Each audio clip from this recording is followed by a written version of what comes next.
네, 지역사회복지론 제 14장 공부를 시작하도록 하겠습니다. 14장은 이제 현대사회의 가장 중요한 자활에 대해서 같이 공부를 해보도록 하겠습니다.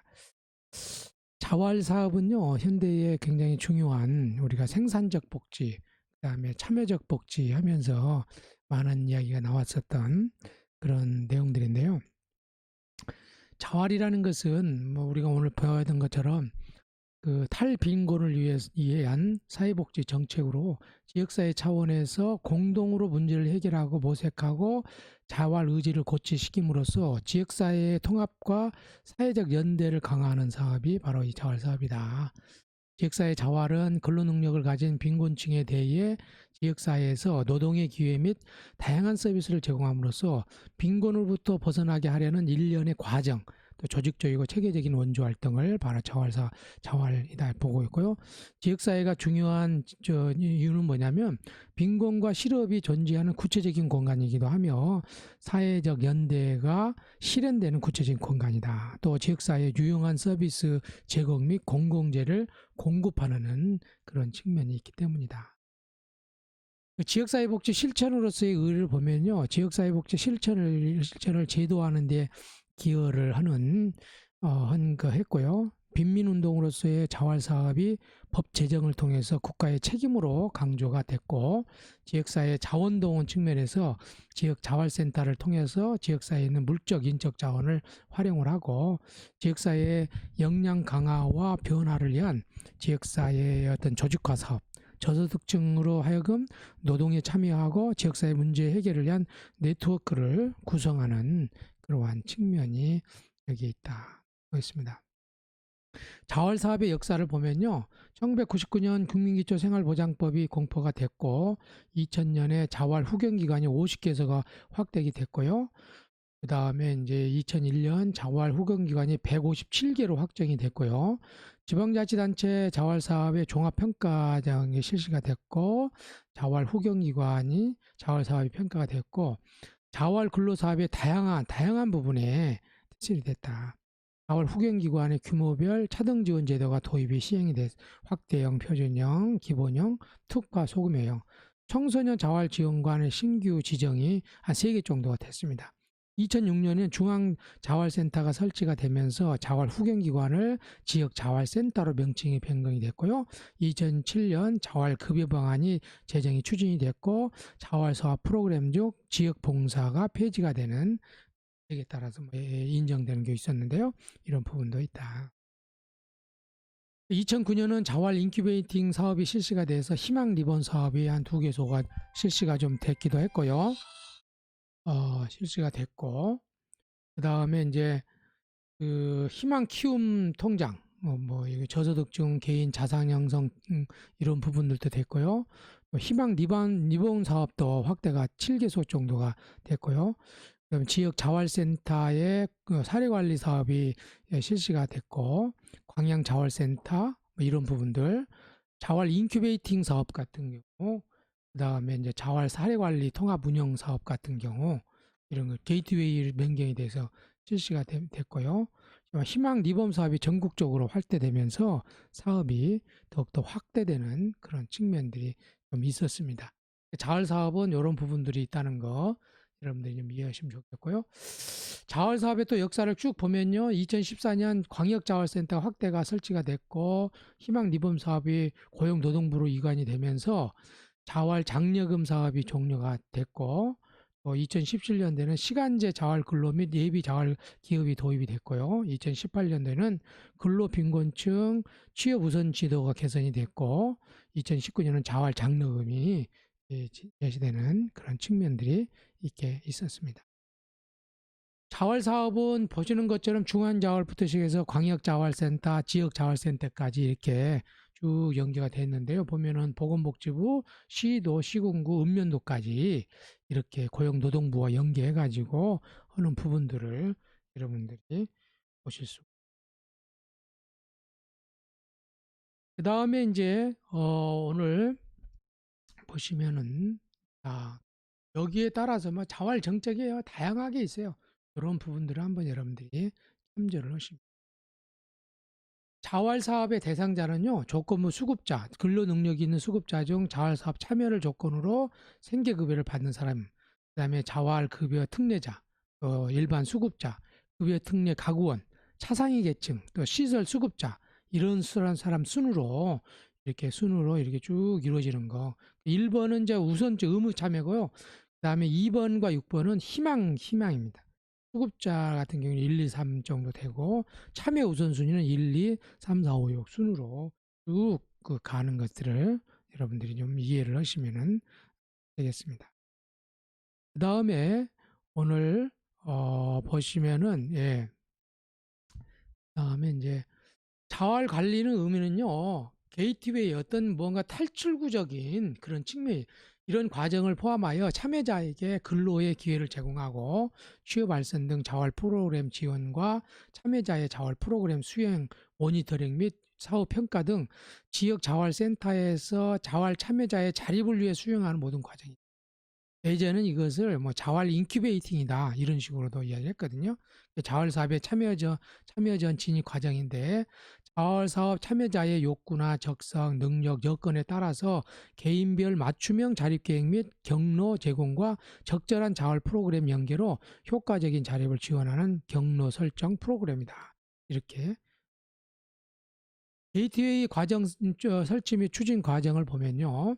초기 및 초기 접수 및 초기 상담에서는 참여자 접수 및 초기 상담을 실시를 하고 과정 단계에서는 참여자의 자활 역량, 욕구, 장애 요인, 환경 및 자원 등에 대한 욕구 파악을 위한 전문 상담 및 진단 평가 이런 것들을 좀 실시를 하고요. 개인별 자활 자립 경로 수립 및 기초 교육을 좀 실시를 합니다. 그래서 이런 부분들을 통해서 하고 그다음에 자활 지원 계획을 수립을 하죠. 그다음에 참여자의 개인별 자립 경로에 따라서 자활 지원 계획을 수립하고 자활센터 사례관리 회의를 통해서 자활 지원 계획을 확정 짓는 부분으로 가는 그러한 방법들이 있습니다. 자활 사례관리 게이트웨이 흐름들을 보면요. 신규 참여자의 의뢰를 배치를 하고 초기 상담의 진단 평가 지초 교육을 하고 IAF, ISP 수립 개인별로 어떤 계획을 수립해서 그래서 이렇게 해서 이렇게 가기도 하고 타 자활 프로그램 참여 및 지역사회 복지 프로 서비스와 연계하면서 자활 프로그램이 제공되는데요. 자활 근로 참여, 취업 알선 등 취업 지원, 개인 창업 지원, 직업 훈련 이런 식으로 해서 자활 성공, 사후 관리, 자활 실패 원인 분석 평가를 해가지고 상담 몇 개인별로 그 계획을 수립을 해서 다시금 사업을 주게 되는 그래서 2 플러스 1개월 전체적인 사례 관리 이런 식으로 자활 사업을 실시를 하고 있습니다. 자활 근로사업은요, 보면요, 국민기초생활보장법에 의한 저소득층에게 자활을 위한 근로의 기회를 제공하여 자활 기반을 조성하는 사업인데요. 자활 근로사업의 유형은 근로유지형 전체 자활 근로사업의 한 20% 미만들, 사업 서비스형, 인턴 도우미형, 시장 진입형 자활 근로사업 이런 식으로 나눠도 볼 수 있겠습니다. 근로유지형 자활 근로사업을 보면요. 참여 현재의 근로 능력 및 자활 의지를 유지하면서 향후 상위 자활 사업 참여를 준비하는 형태의 사업인데 대상자는 노동 강도가 낮은 사회 참여자가 가능하나 간병, 양육 등 가구 연구 여건상 관내 사업만이 가능하다. 주요 내용은 노인, 장애인 등에 대한 가사 도움이나 지역 환경 정비, 공공시설 관리 및 보조 이런 부분들이 좀 들어가고요. 사회적 일자리형 자활 근로사업 같은 경우는요. 보면 사회적 유용성을 가지고 있으나 수익성 때문에 시장에서 공급되지 못하는 사회 서비스 분야의 일자리를 이야기한다. 사업의 수익성은 떨어지나 사회적으로 유용한 일자리를 제공으로 참여자의 자활 능력 개발과 의지를 고취하여 향후 시장 진입을 준비하는 사업이 바로 사회적 일자리형 자활 근로사업이다. 인턴 도우미형 자활 근로사업을 보면요. 지자체라든지 지역자활센터, 사회복지시설 및 일반 기업체 등에서 자활사업 대상자가 자활 인턴 사업으로 근로를 하면서 기술이나 경력을 쌓은 후 취업을 통한 자업을 도모하는 취업 유도형 자활 근로사업이다.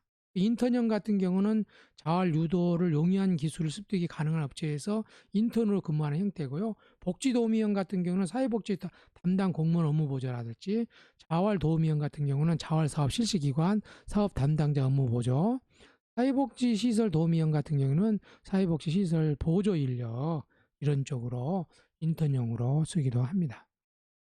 시장 진입형 같은 경우에는요, 매출액이 총 사업비의 30% 이상이 발생하고 일정 기간 내에 자활기업 창업을 통한 시장 진입을 지향하는 사업인데요. 5대 전국 표준화 사업으로 지정한 간병이라든지 집수리라든지 청소라든지 폐자원 재활용이라든지 음식물 재활용 사업을 중점 사업으로 추진을 하는, 지역 실정에 맞는 특화된 사업을 적극적으로 하고 있는데요. 영농이라든지 도시락, 제차, 환경정비, 이런 부분들이 바로 여기에 해당이 되겠습니다. 자활기업은요, 2인 이상의 근로자 또는 저소득층이 상호협력해서 조합 또는 공공자 사업자의 형태로 탈빈곤을 위한 자활 사업을 운영하는 업체인데요. 2012년 8월부터 자활기업으로 명칭을 바꿔서 1인 창업도 가능하다. 요즘에는요, 이것을 협동조합으로 많이 바꿔가지고 하는 추세더라고요. 자활기업 활성화 대책으로는 2018년 지원 대상 자활기관 요건을 강화하고 예비 자활기관을 육성하고 자활기금을 적극 지원 체계를 마련하는, 지원 내용은요, 공동 창업의 형식을 통해 시장에 진입할 수 있도록 지원하고, 지역사회 자원과의 적극적인 연계를 통해서 안정적인 일감을 제공하고, 상호 출자의 조합 방식 운영을 통해서 공동체에 대한 소속감을 높이는, 미래의 창업에 대한 비전을 제시로 상대적인 저임금 등 제약 요인을 극복하는 그런 측면이 있고, 구체적인 지원 방식은 자활을 위한 사업 자금의 융자, 또 국공립 유지 우선 임대, 국가 또는 지방자치단체가 실시하는 사업의 우선 위탁, 국가 또는 지방단체의 조달 규모 시 공동체 생산품의 우선 구매, 이런 부분들이 자활 기업에서 중점적으로 이루는, 희망 키움 통장이라고 그래가지고 자산 형성 지원 사업인데요. 일하는 수급자가 탈수급 시 다시 저소득층으로 진입하지 않도록 목돈 마련을 지원하는 사업인데요. 주요 내용은 3년간 근로소득 장려금 및 개인 저축에 대한 민간 매치금을 지원하는 거죠. 저축을 통해 형성된 자산은 자녀 교육비, 주거 마련 등 보다 안정적 생활에 도움을 주도록 하는, 그래서 이제 본인이 통장에 일정액을 두면요, 넣은 만큼을 매칭을 해줘요. 그래서 이것이 끝나면은 실은 이제 자활할 수 있도록 만들어주는데, 제가 듣기로는 그렇게 많이 하지 않더라고요. 그 자활을 하는 사람들이 실은 계속해서 이 서비스를 받고 하지, 조금 자활이 됐다고 탈수급하는 비율이 적더라고요. 이런 부분들은 조금 정책의 한계가 아닌가 생각이 좀 들고요. 그래서 보건복지부 사업 총괄을 보면요, 본인 저축액 매월 20일 저축, 자립 자활을 위한 노력, 정부 지원금, 근로소득 장려금, 지자체는 대상자 관리 장려금 적립 및 적금, 금융기관은 계좌 운영 관리, 중앙자활센터에는 사업 모니터링하고, 민간 매치금, 공동모금회라든지 민간 기금을 해서 이렇게 매칭해가지고 비용을 지급하는 측면이 있습니다. 내일 키움 통장 사업 같은 경우는 사업 참여자는 자활 근로 사업단이 참여하는데요. 수급자나 차상위 대상인데 매월 5만 원 또는 10만 원을 선택하여 저축해야 된다. 매월 본인 저축이 월 5만 원 또는 10만 원 적금은 상품인데요. 내일 키움 장려금 같은 경우는 중앙자활센터 매칭 지급과 내일 키움 수익금 적립 3년 이내에 지급 요건이 충족되면 일괄적으로 정산매 지급하는 방향으로 해서 이렇게 채워주는 측면들이 있고요. 자활 지역자활센터 같은 걸 보면은 근로 능력이 있는 저소득층에게 집중적 체계적인 자활 지원 서비스를 제공해서 자활 의욕을 고취 및 자립 능력을 향상하는 데 있다. 기초 수급자 및 차상위 계층의 자활 촉진에 필요한 사업을 수행하는 민간 자활 사업 실시 기관이고요. 1996년 자활 지원 센터로부터 출발을 해서 249개소가 이렇게 있는데, 주요 사업 내용은 자활 의욕 고취를 위한 교육, 자활을 위한 정보 제공, 상담, 직업교육 및 취업 발전, 생업을 위한 자금 융자 잘선, 자영 창업 지원 및 기술 경영 지도, 자활 기업의 설립 운영 지원, 또 사회 서비스 지원, 장애인 산모 신생아 노인 돌보미 바우처 사업 등 사회 서비스 사업 위탁 수업, 기타 자활을 위한 각종 사업, 지역사회에서 해결해야 할 과제이면서 공익성이 강한 사회적 일자리를 적극적으로 개발하고 지원한 사업을 추진하고 있다.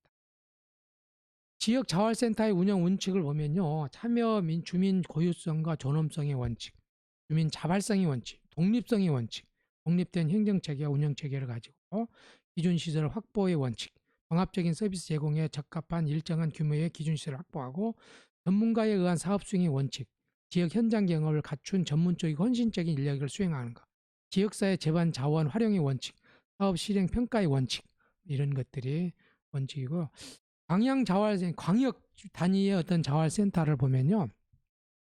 기초단체에서 단편적으로 추진되고 있는 자활 지원 체계를 광역 단위의 자활 사업 인프라를 구축하여 종합적이고 효율적으로 자활 사업 추진함으로써 자활 사업의 효과성 및 재고를 위한 활성화를 도모하는 데 있다.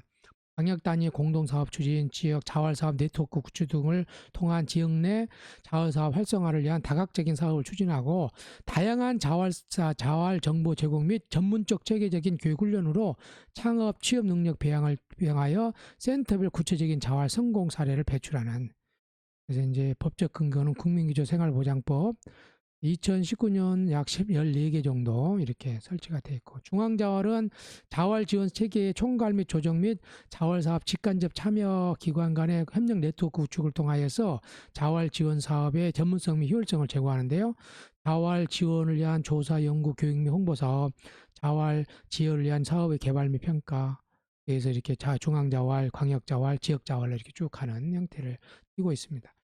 오늘은 이렇게 좀 간단하니까요. 제가 오늘 이렇게 내용들로 한번 간단하게 했습니다. 한번 쭉 자활이라는 게 어떤 것이다 하는 것들을 한번 예를 보시면, 궁극적으로는 어떤 면에서는 사회복지의 꽃이 자활인데 자활 영역이 쉽지는 않거든요.